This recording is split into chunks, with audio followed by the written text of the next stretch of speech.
Тарихы терең, мәдениеті бай, қасиетті өңір Отырар ауданы. Бұл жер ұлы ғұлама Әбу Насыр әл-Фарабидің туған өлкесі. Ежелгі өркениеттің алтын бесігі. Мыңжылдық тарихы бар осы қасиетті мекен бүгінде руханият пен білімнің ордасына айналып отыр. Білім айнасы хабарының кезекті шығарылымы Дәуренбек Құрманбеков атындағы номері 20-шы колледжде жалғасын таппақ. Жалпы бұл оқу ордасының тарихы терең, жаңа оқу жылындағы оқу процесі қалай болып жатыр, жалпы бұнда қандай жұмыстар жүргізіліп жатыр, ішкі атмосфераны сіздермен бірге сезінейік, бізбен бірге болыңыздар.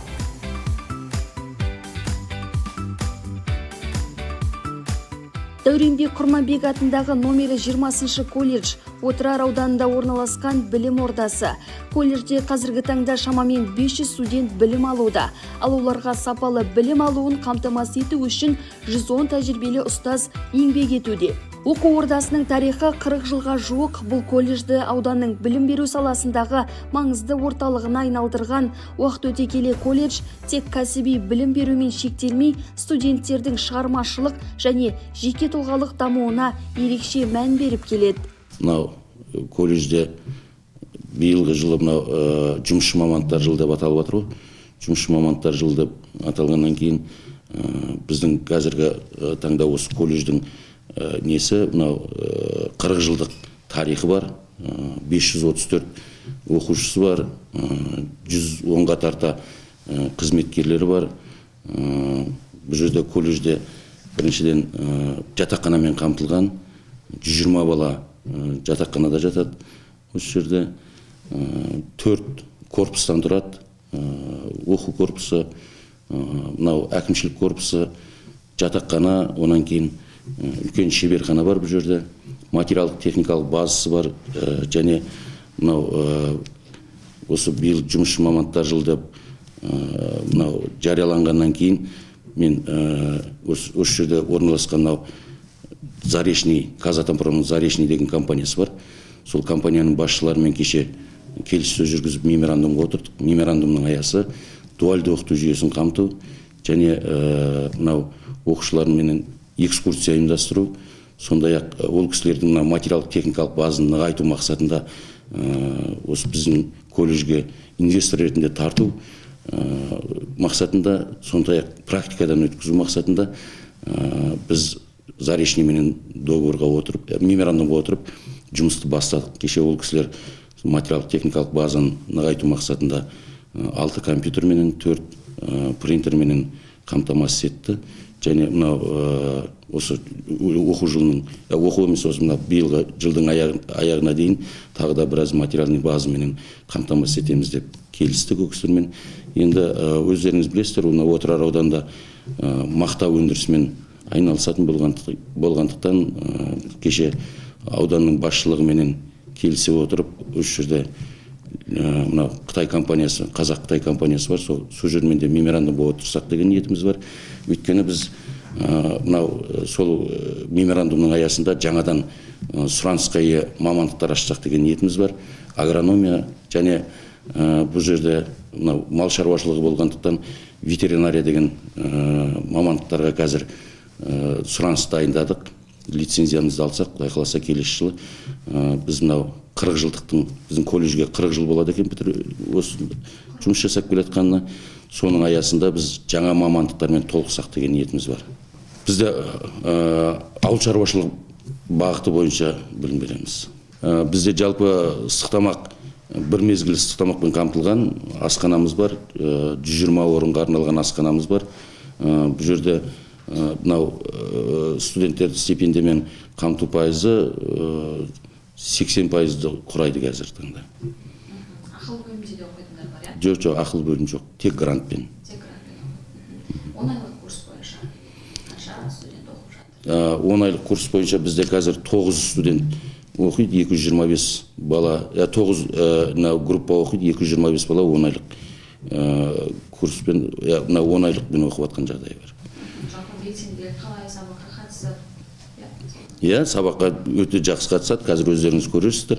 Онан кейін бізде кеше мысалға республикалық студенттердің арасында жарыстардан орын алып жатқан облыстың, республиканың көлеміндегі оқушыларымыз бар. Қазір ол студентімізде шахматтан республикалық деңгейде 2-ші орын алған студентіміз осы жақында ғана барып қатысып келді.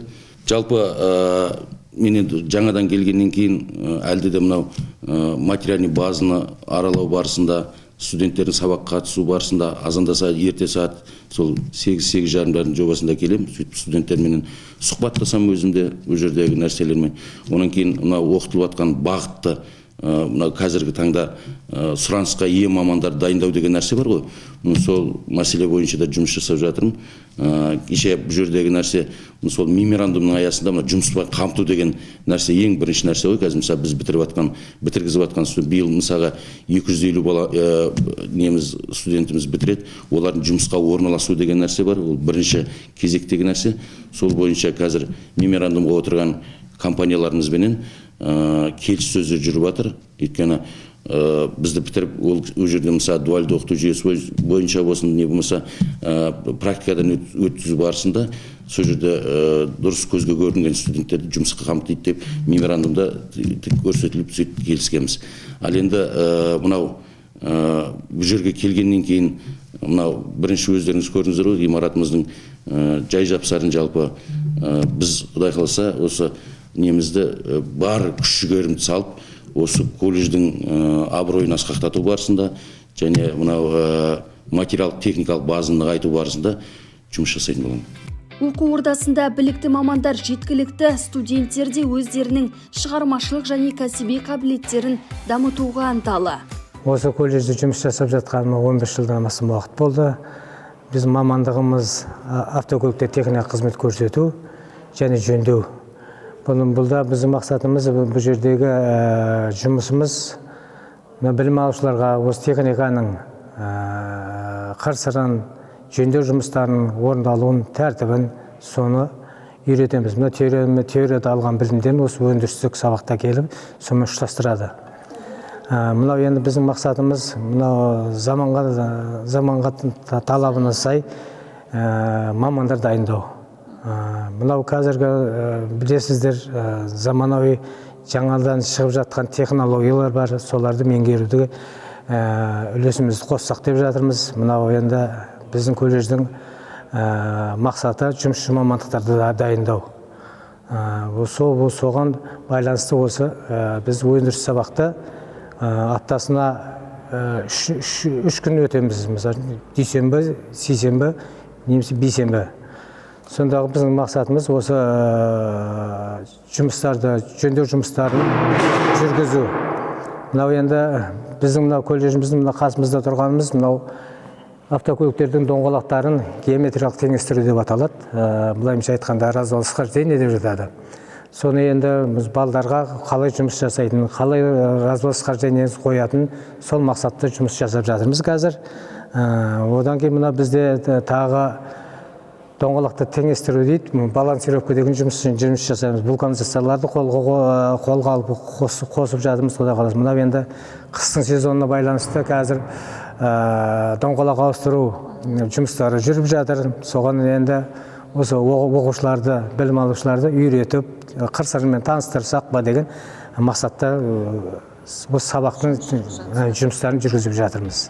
Сондай-ақ студенттік шақтағы ең қызықты кезеңдердің бірі жатақхана өмірі.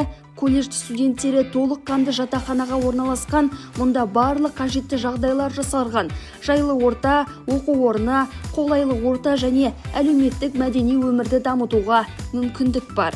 Мен Түркістан қаласында тұрамын. Мен осы колледжге былтыр түсіп келдім. Маған жатақханада жатқан ұнайды. Жылу бар, жылы су бар. Осы жерде қалағанымыздың бәрі бар. Кітап оқымыз келсе, оқу залына барамыз, телевизор көріміз келсе, телевизор бөлмесі бар. Волейбол ойнағымыз келсе, спорт залға барамыз. Дәуренбек Құрманбек атындағы колледждің 10 айлық курсының студентімін. Дәнекерлеу білімі бойынша алып жатырмыз. Осы білімді Құдай қаласа алып, елге қызмет істейміз деген ойдамыз. Құдай қаласа осы колледж ұжымында ағайларға, мұғалімдерге рахметімді айтамын.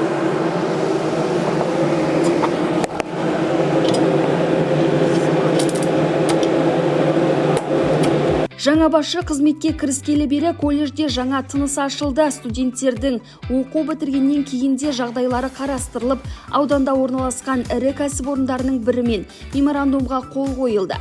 Біз түсірілім кезінде осы шараға куә болдық. Сонымен қатар колледжге қажетті заманауи техникалармен қамтамасыз ету жұмыстары да жүргізілмек. Ол студенттердің сапалы білім алуына үлкен мүмкіндік туғызуда. Біз колледжге келіп отқан себебіміз осы колледжбен бірге меморандумға кеше ғана қол қойылды. Қазіргі таңда бұл жерде бізге керекті мамандар электрик, слесарь мамандықтарын дайындайды. Және де қосымша біздің салаға керек мамандықтарды дайындауға келісім шарттар жасалды. Құдай қаласа алдағы уақытта осы колледжді техникалық қамтамасыз етеміз деп жатырмыз. Өздеріңіз білетіндей биылғы жылды жай жұмысшылар, қарапайым жұмысшылардың жылы деп атады президентіміз. Сол себептен біз қарапайым жұмысшыларды дайындауға осы жермен келісімшартқа отырып жатырмыз. Бұл алғашқы оқу орны ма, әлде басқа аудандарда да? Бұл бізде Заречный мекемесінде осы аудан көлемінде біз ғанамыз. Бізбен бірге осы мекеме жұмыс істейді. Казатомпром саласында Созақ ауданында колледждер бар. Бақдәулет ағамыз білет, сол жерде жұмыс істеген. Созақ ауданында 9 компания бар, олардың бәрі солармен меморандумға отырған. Ол жақта да мамандықтар дайындайды. Бізде қазіргі негізі бастапқы келісім бойынша бұлар бізге мамандар дайындайды. Жастарды бірінші көрсетеміз, экскурсия көрсетеміз, одан кейін практика өтеді, дуальды жұмыстар бар. Одан кейін жұмыспен қамту мәселесі осы жерде.